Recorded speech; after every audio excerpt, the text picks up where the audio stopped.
Ok, vamos a comenzar entonces. Por favor, me confirman el audio y que están viendo mi pantalla. Se escucha. Sí, todo está bien, Ok, se escucha y se le ve. ok, muchas gracias. Entonces, ya me conocen, yo soy la doctora Beatriz Luna, médica genetista, encargada de la asignatura de embriología para compartirla con ustedes. ¿Bien? Entonces, pues nos toca el tema de aparato reproductor femenino. En el contexto de que la embriología se va a encargar de estudiar la gestación, desde etapas preparatorias para la fecundación hasta el nacimiento, pues básicamente tenemos que entender esta distribución anatómica, cómo funciona este aparato reproductor femenino, porque son estructuras específicas que nos van a permitir este desarrollo del embrión, que es motivo del estudio de nuestras ramas, ¿no es cierto? Entonces, con esta introducción, explicarles que el aparato reproductor femenino y el masculino se van a encargar juntos de garantizar que la especie se pueda reproducir, ¿no? Entonces estamos hablando de una idea de perpetuar la especie y esto se puede lograr y se logra constantemente por medio de la unión de los gametos tanto femenino como masculino.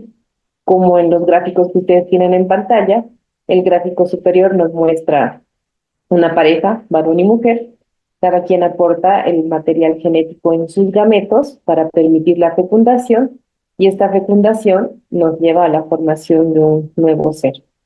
También tienen en el gráfico inferior imágenes anatómicas de lo que es un aparato reproductor femenino comparado con un aparato reproductor masculino. En ambos dibujos están señaladas las denominadas gónadas para ambos sexos.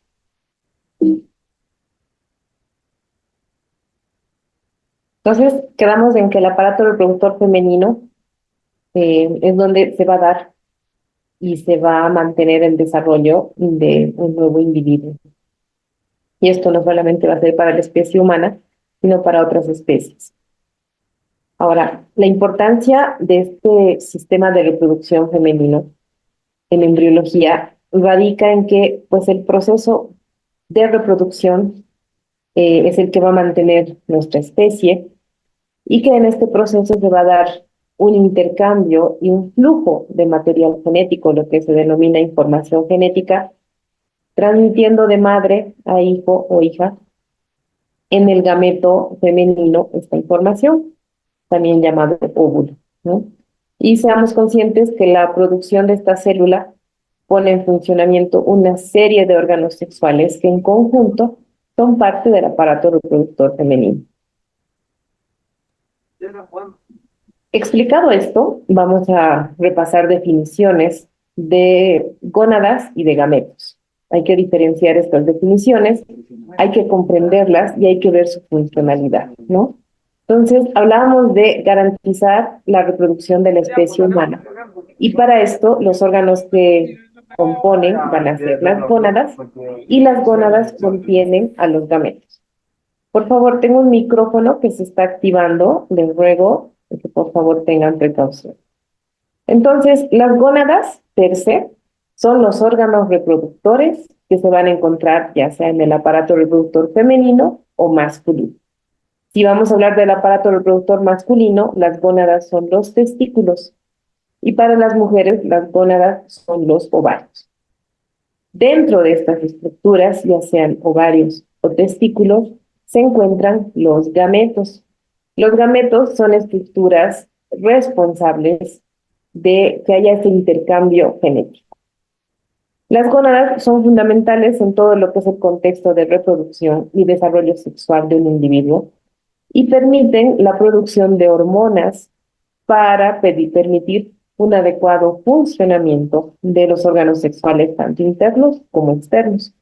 Entonces, en el gráfico que ustedes tienen en pantalla, tienen señalados los ovarios para las mujeres y los testículos para los hombres.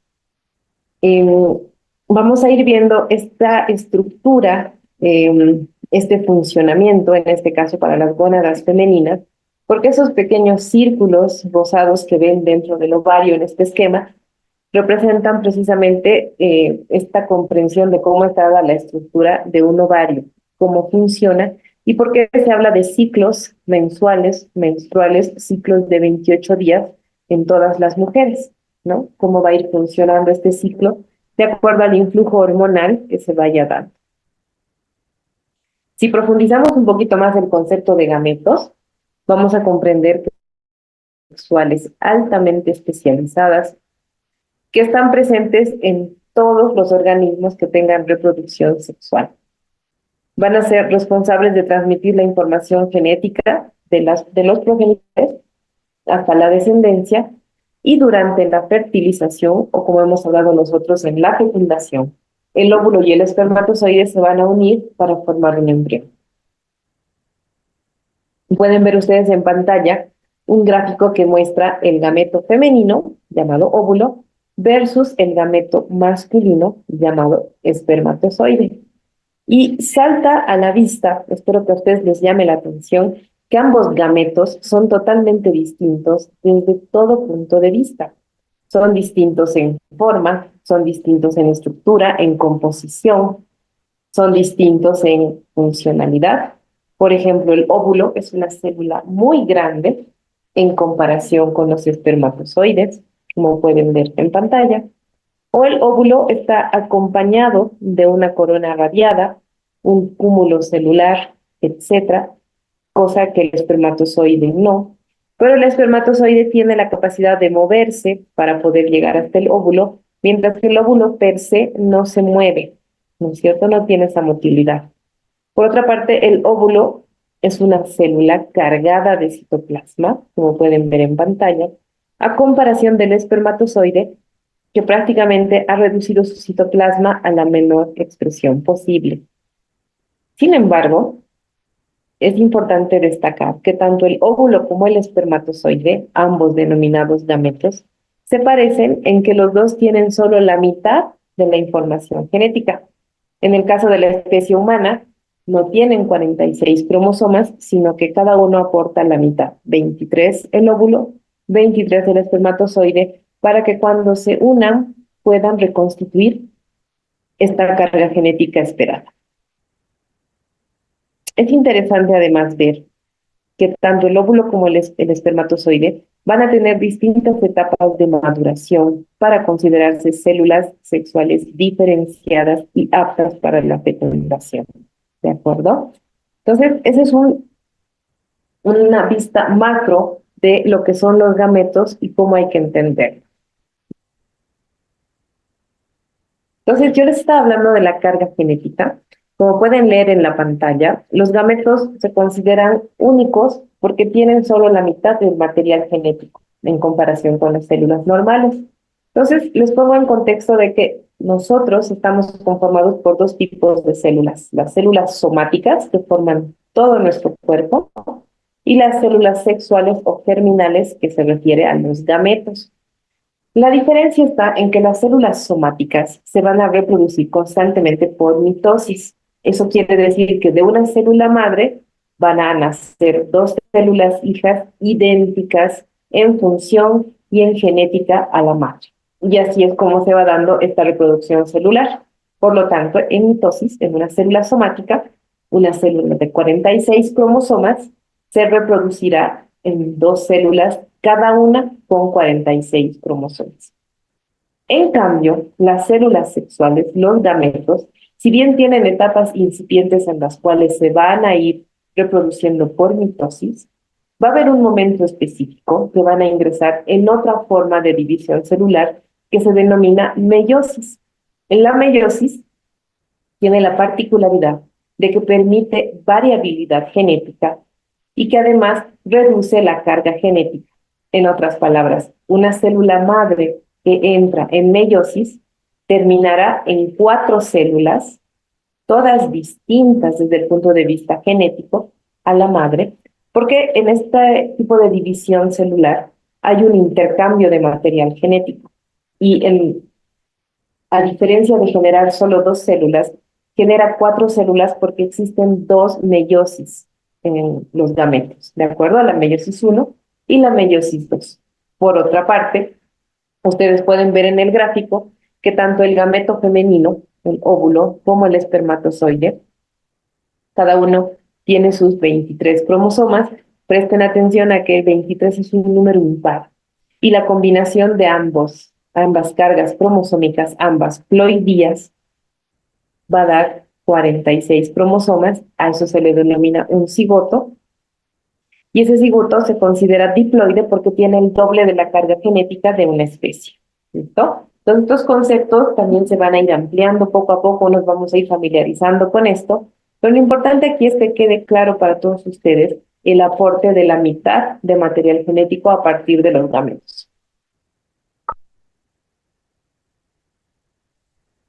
Bien, entonces, cuando hablamos del aparato reproductor femenino, vamos a entender que tenemos genitales internos y genitales externos. Los genitales internos, a la derecha, están compuestos por los dos ovarios, las trompas de falopio o trompas uterinas, el útero o matriz, el cuello del útero y la vagina. Esos son los genitales internos. En continuidad, los genitales externos van a involucrar el clítoris, los labios mayores, los labios menores y el orificio vaginal. Todo este sistema, como se los estoy mostrando, se encarga de la reproducción humana. Vamos a ir revisando cada una de estas estructuras de manera detallada para comprender en qué momento de la reproducción participan. Inicialmente vamos a revisar cómo está conformado el ovario o cómo están conformados los ovarios. Entonces, en diapositivas previas, yo les había dicho que los ovarios se conocen como gónadas. Para el sexo femenino se denominan ovarios, ¿no? Su tamaño puede variar de acuerdo con la edad de las mujeres o de las niñas. Son dos órganos del tamaño casi de una almendra, se ubican en la cavidad abdominal y se encuentran desde el punto de vista anatómico localizados a nivel retroperitoneal. En esta diapositiva podemos ver esa especificación donde anatómicamente los ovarios están suspendidos por los ligamentos del ovario y el mesoovario, que la función de los ovarios va a ser producir un óvulo maduro, apto para poder ser fecundado, cada 28 días aproximadamente. Y a su vez se van a encargar de secretar hormonas sexuales, tales como los estrógenos y la progesterona. De esta manera, los ovarios se encargan de asegurar la maduración y el funcionamiento de los órganos sexuales accesorios por la secreción de hormonas, ¿no? Y como desde el punto de vista transitorio, cuando se da el parto, en el ovario se va a producir otra hormona que es la relaxina. Ahora, presten atención al gráfico que les está mostrando de manera detallada esta anatomía que les he descrito. Fíjense que estas estructuras con forma de almendras que les estoy señalando, que son los ovarios, van a involucrar internamente óvulos u ovocitos que están en distintas etapas de maduración, distintas etapas de crecimiento y distintas etapas desde el punto de vista histológico y funcional. Porque dentro de los ovarios se va a dar este proceso denominado gametogénesis, que es cuando se va a originar desde el punto de vista funcional un gameto, me refiero a los óvulos, incluyendo la meiosis, que es un tipo de reproducción celular que les acabo de relatar brevemente.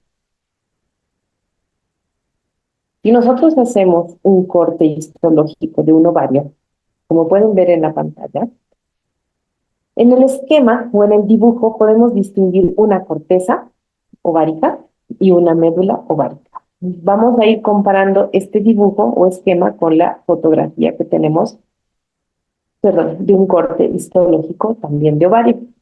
Entonces, dentro de los ovarios, lo que vamos a hacer es encontrarnos folículos ováricos en distintos estadios de desarrollo.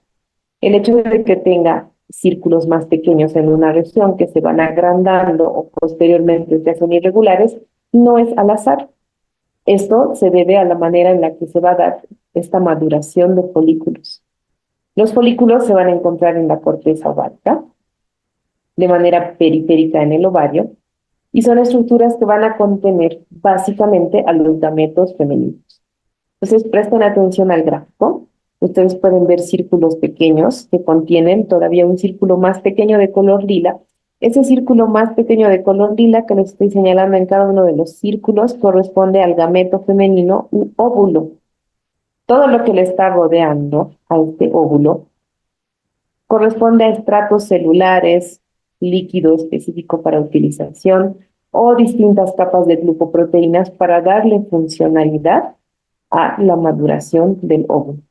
Y cuando vemos estos semicírculos o círculos irregulares, lo que en realidad estamos viendo son los restos que quedan, llamado cuerpo lúteo, de esta maduración que ha habido. Pueden comparar lo que les acabo de describir desde el punto de vista de un esquema con esta fotografía que dice histología del ovario, donde igual podemos distinguir una médula, podemos distinguir una corteza, y en la corteza estos círculos que se ven con contenido interno toman más sentido porque estamos viendo precisamente los folículos en distintos estadios de maduración, donde hay uno más grande, uno más pequeño y otros vacíos, ¿sí? Bien, entonces, según va avanzando el proceso de desarrollo celular, los folículos se van a denominar de manera diferenciada. Este proceso de folículos siempre está altamente regulado y controlado. Lo que ustedes tienen en pantalla es un esquema que nos da un poco más de acercamiento a cómo se van denominando estos folículos. Recordarles que el punto interno de color rosa o fucsia es el gameto de nuestro interés, el óvulo, y que por lo tanto todo lo que le está rodeando conforman los folículos. Lo primero que nos vamos a encontrar, esta imagen más pequeña, es un folículo primordial que conforme van a ir avanzando los procesos de maduración se convertirá en un folículo primario con características histológicas distintas, lo propio con el folículo secundario, el folículo antral y el folículo de Gram. Vamos entendiendo cada uno de estos dibujos, sin embargo, presten atención, por favor, al hecho de que hay distinta composición celular, tal cual los gráficos nos lo están señalando, y por lo tanto hay distinta composición histológica que le va a dar mayor funcionalidad. Bien, comencemos con lo que es un folículo primordial. Como tienen ustedes el dibujo en la pantalla, los folículos primordiales corresponden al primer estadio del desarrollo de un folículo. El punto interno es lo que nos simboliza el gameto que necesitamos madurar y acompañar, ¿no es cierto? Un folículo primordial está formado por el ovocito, que está a su vez rodeado por una capa única de células foliculares planas, que les estoy señalando en este momento en la pantalla. Estos folículos primordiales se constituyen desde el primer periodo de las mujeres, desde el primer periodo, perdón, desde el periodo fetal de la mujer, porque empieza a formarse en todas nosotras como mujeres, se han empezado a formar cuando teníamos aproximadamente 3 meses de gestación. Y se ha visto que se llegan a formar hasta 5 millones de folículos primordiales a partir del 5.º mes de gestación, o sea, cuando estábamos en las panzas de nuestras mamás, ¿sí? Sin embargo, estos 5 millones de folículos primarios no todos van a llegar a buen término, muchos van a ir muriendo por atresia, mientras que otros continuarán el proceso hasta la pubertad. Y cuando se inicie el primer ciclo menstrual, empezará la primera vez que un folículo va a terminar su proceso de maduración. De esta manera, entendemos que una mujer nace ya con un número determinado y finito de ovocitos. Todos se encuentran en el estadio de folículo primordial hasta que llega la menopausia, que es cuando se cortan estos ciclos de 28 días para las mujeres y por lo tanto ya no se producen ovocitos. Fíjense que en la parte inferior del gráfico dice que contienen ovocitos primarios detenidos en profase de la primera división meiótica. Este párrafo es muy importante. En medicina solemos profundizar mucho estos conceptos.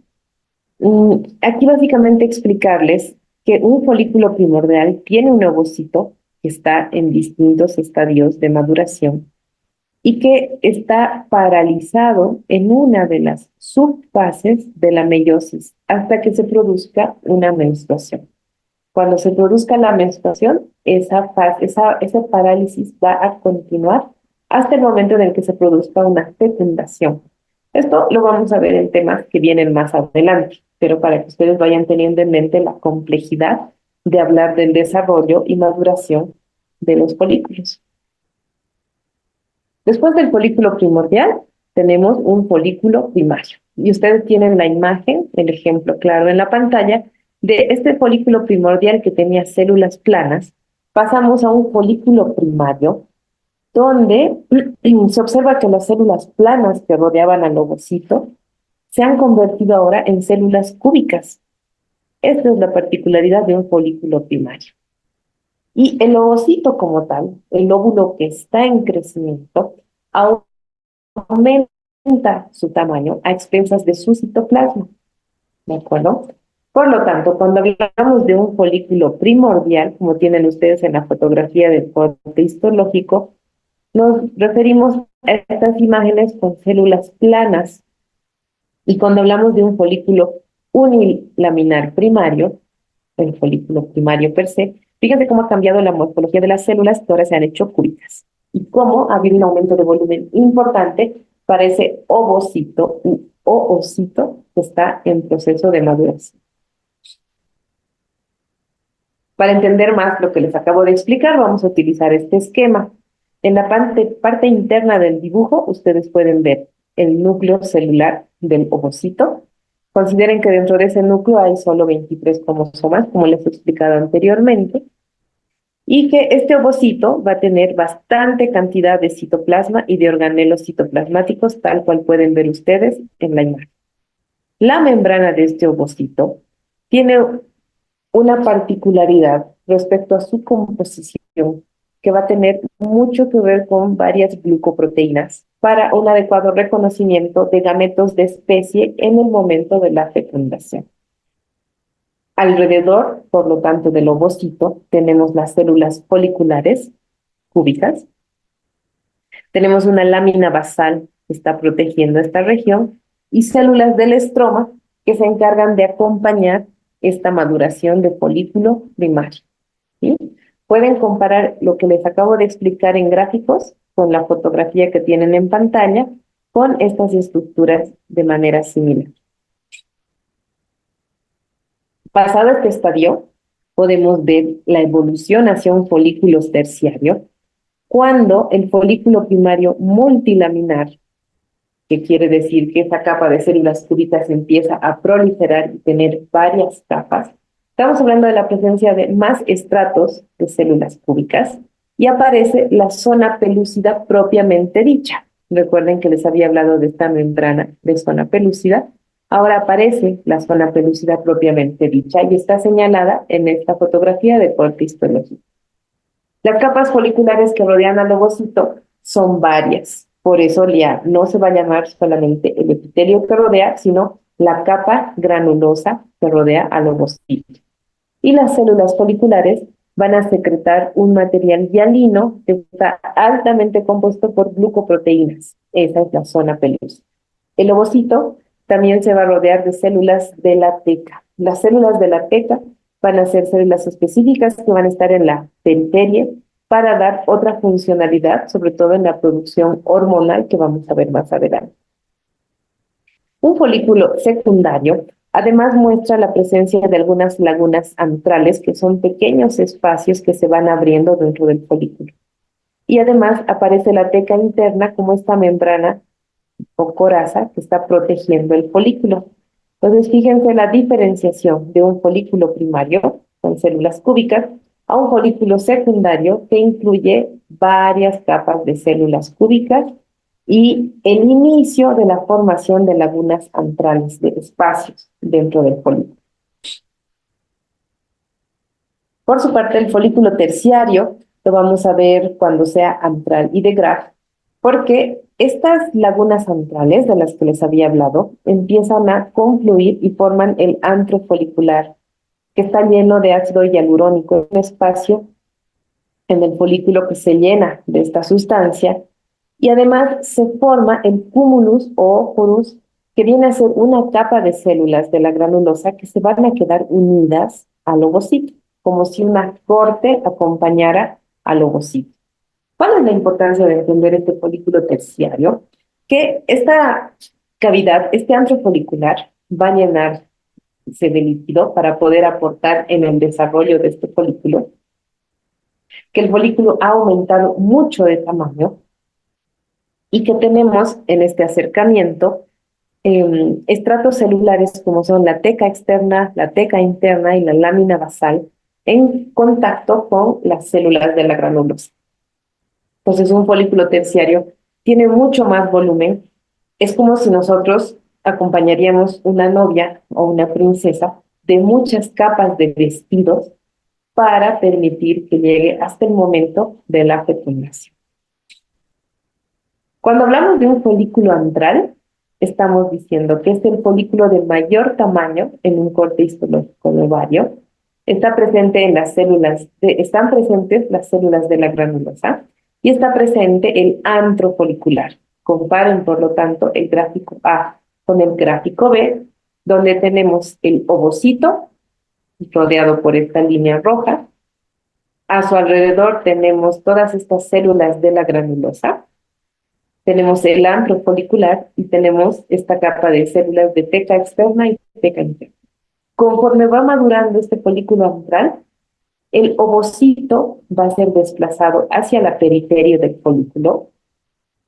El antro o cavidad folicular se va a agrandar muchísimo, se va a llenar de mucho líquido y va a adelgazarse esta capa granulosa.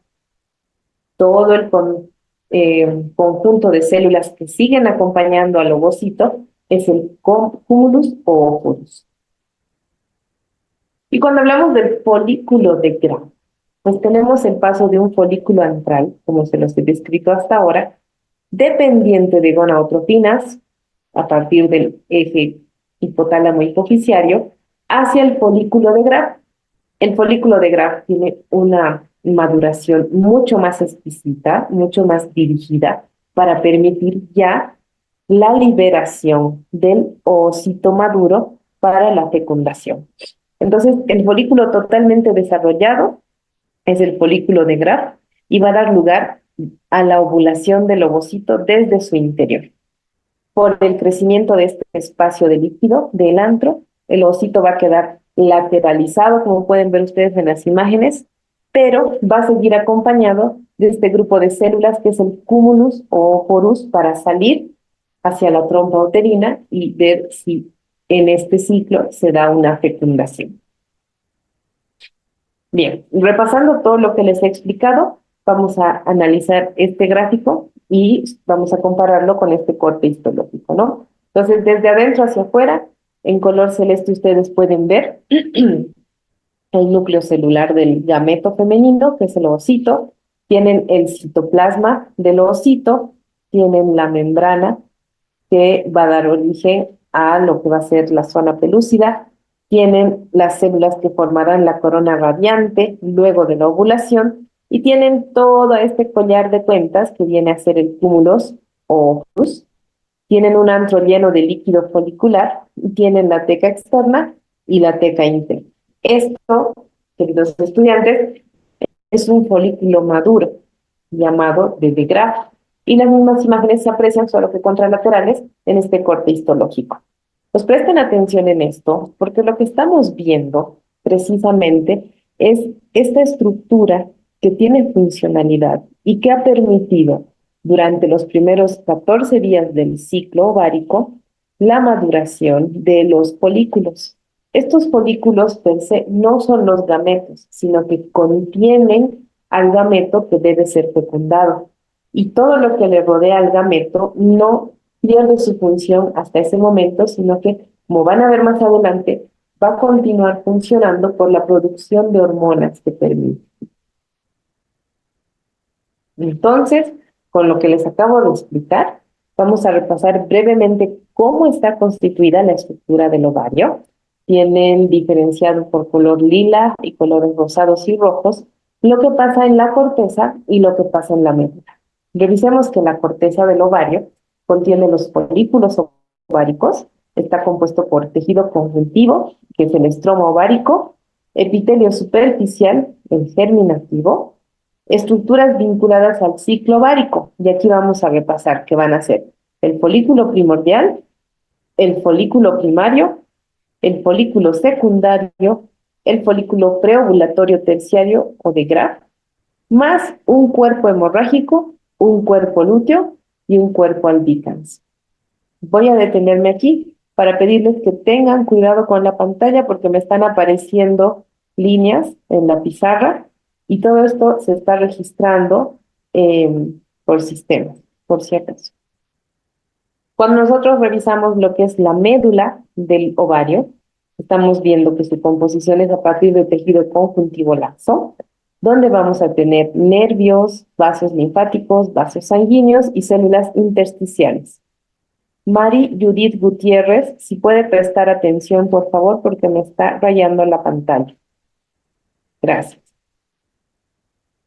Por otra parte, explicarles que, en conclusión, los folículos ováricos proporcionan un ambiente para que el ovocito pueda propiciar su desarrollo como gameto, ¿de acuerdo? Y de la presentación del día de hoy, la imagen que estoy compartiendo con ustedes en pantalla les está mostrando el resumen, pero ahora podemos entender este resumen de manera clara. Estamos viendo un corte histológico en un esquema de un ovario, de donde vamos a partir de folículos primordiales, estos círculos pequeños. Recordemos que los folículos primordiales contienen a los gametos. Estos folículos primordiales tenemos las mujeres desde la etapa prenatal, los tenemos, y conforme va avanzando nuestra maduración, vamos a poder pasar a folículos primarios, que se denominan iniciales, cuando están rodeados por capas cúbicas de células. Tenemos folículos secundarios, cuando tenemos mayor cantidad de grupos celulares y la formación de pequeñas cavidades. Luego tenemos folículos terciarios cuando se ha formado este antro folicular y además fíjense cómo el tamaño del folículo per se ha aumentado de manera impresionante hasta llegar a un folículo maduro o de Graf, donde el gameto, el ovocito, está semidesplazado. La cantidad de líquido que forma el folículo permite protruir ligeramente en la pared del ovario hasta el día de la ovulación, que suele ser la mitad del ciclo, el día 14, donde, como están viendo ustedes en la imagen, el ovocito es expulsado del folículo, sale del folículo para ir por la trompa uterina y ver si se da una fecundación en la trompa uterina. Una vez que el ovocito es expulsado, toda la cantidad de células que lo han acompañado, todo ese antro y toda esa cantidad de líquido no desaparece en este momento, sino que se va a obliterar, a eso se denomina folículo roto. Posteriormente va a conformar un cuerpo hemorrágico, como pueden ver ustedes en pantalla, porque por la ruptura que ha habido de este folículo que tenía parte de vasos sanguíneos, va a haber una pequeña hemorragia. Y después de este proceso vamos a tener una evolución hacia un cuerpo lúteo que viene a ser toda esta evolución de células que hemos visto en el folículo para la producción de progesterona específicamente. La progesterona, como vamos a ver más adelante en otras clases, producida por el cuerpo lúteo, va a permitir que se mantenga el embarazo en sus etapas más incipientes, porque la progesterona ayuda a que el endometrio del útero no se desmorone, que se quede para permitir una adecuada implantación. Eso en caso de que se produzca un embarazo. Y en caso de que no se produzca un embarazo, este cuerpo lúteo, al producir progesterona, mantiene el endometrio que ha ido proliferando hasta el día 28 aproximadamente, cuando desciende su producción y por lo tanto se da el sangrado menstrual al que estamos ya familiarizados por todo lo que hemos aprendido desde colegio, ¿no? Entonces, este cuerpo lúteo tiene mucha funcionalidad hasta el momento en el que degenera y se convierte en un cuerpo albicans para reabsorberse en esta misma estructura del ovario que hemos relatado. Al igual que en la clase anterior, yo les había hablado de un cuadro muy importante que hay que estudiarlo y repasarlo. Hago el mismo hincapié esta vez para que este gráfico que ustedes tienen en pantalla le presten atención y lo estudien de manera detallada para comprender cómo está esta composición interna del ovario. ¿Listo? Dentro de lo que es la anatomía del aparato reproductor femenino, una de las partes más complejas y que requieren mayor detalle precisamente son los ovarios, como han podido ver ustedes, que va teniendo distintos estadios de maduración.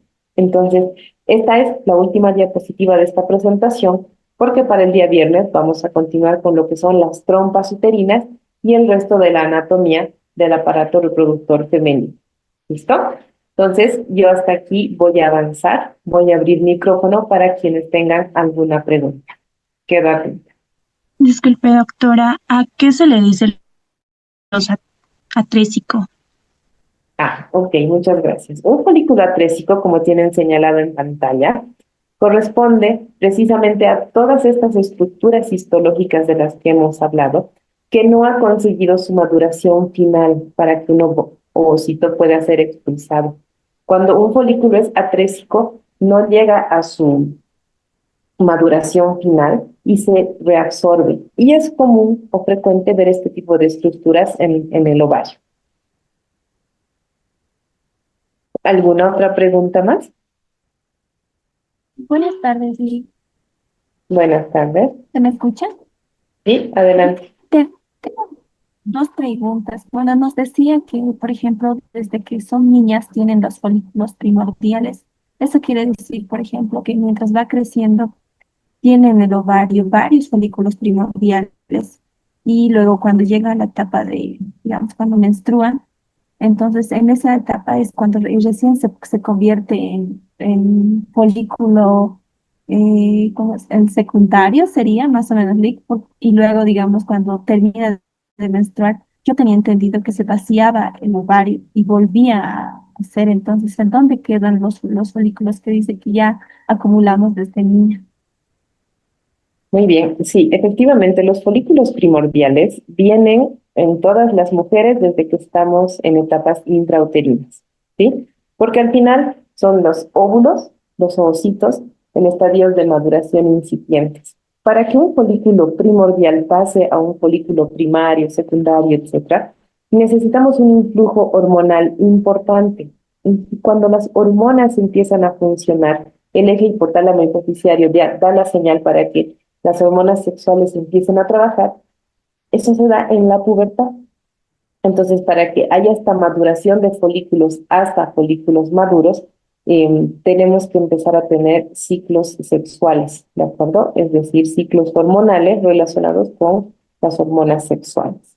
Ahora, no es que el ovario va a quedar vacío en cada ciclo, más bien el ovario está lleno de folículos primordiales y en cada ciclo van a elegir a un folículo para que tenga su oportunidad de madurar y salir hacia la trompa uterina. El resto queda como en reserva o en espera de los siguientes ciclos que vendrán. ¿De acuerdo? ¿Alguna pregunta Está más? bien, Lick, entonces, sí, está bien, Lick. Entonces eso quiere decir que hasta, bueno, no sé exactamente hasta qué edad, pero se sigue produciendo los folículos primordiales, cosa que el ovario no quede vacío. Sí, los folículos primordiales ya se han producido durante nuestra vida intrauterina. Están guardados y están en reserva. No es que se siguen produciendo. Nosotras ya nacemos con todos los folículos primordiales que van a madurar durante nuestra vida extrauterina. ¿De Ah, acuerdo? Lo que ya, se sigue entonces, produciendo es la maduración de los folículos primordiales hacia los distintos estadios. ya, licenciada. Entonces, ¿hay alguna cantidad, digamos, de folículos primordiales con los que tengamos, digamos, como dice que ya lo Sí, tenemos? sí, se estima como unos 500.000 folículos primordiales en una recién nacida. Muchos de estos se tornarán atrésicos porque no llegan a madurar y pocos van a salir en cada ciclo menstrual que nos toque. Ya está bien, gracias, licenciada. De nada. ¿Alguna pregunta más?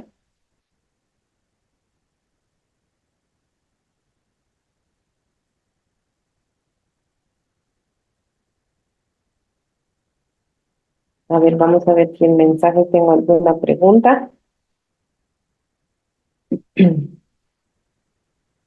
Mm, ¿Cuál era el otro nombre del folículo roto?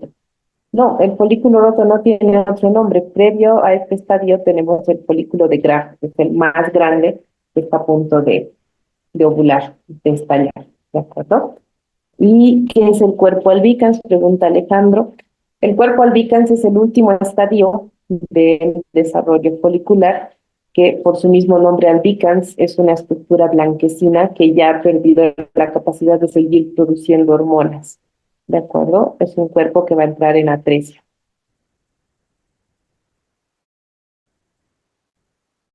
Muy bien. Entonces, nosotros hemos cumplido el tiempo de la clase del día de hoy. El día viernes, Dios mediante, nos volvemos a encontrar. Vamos a hacer un breve repaso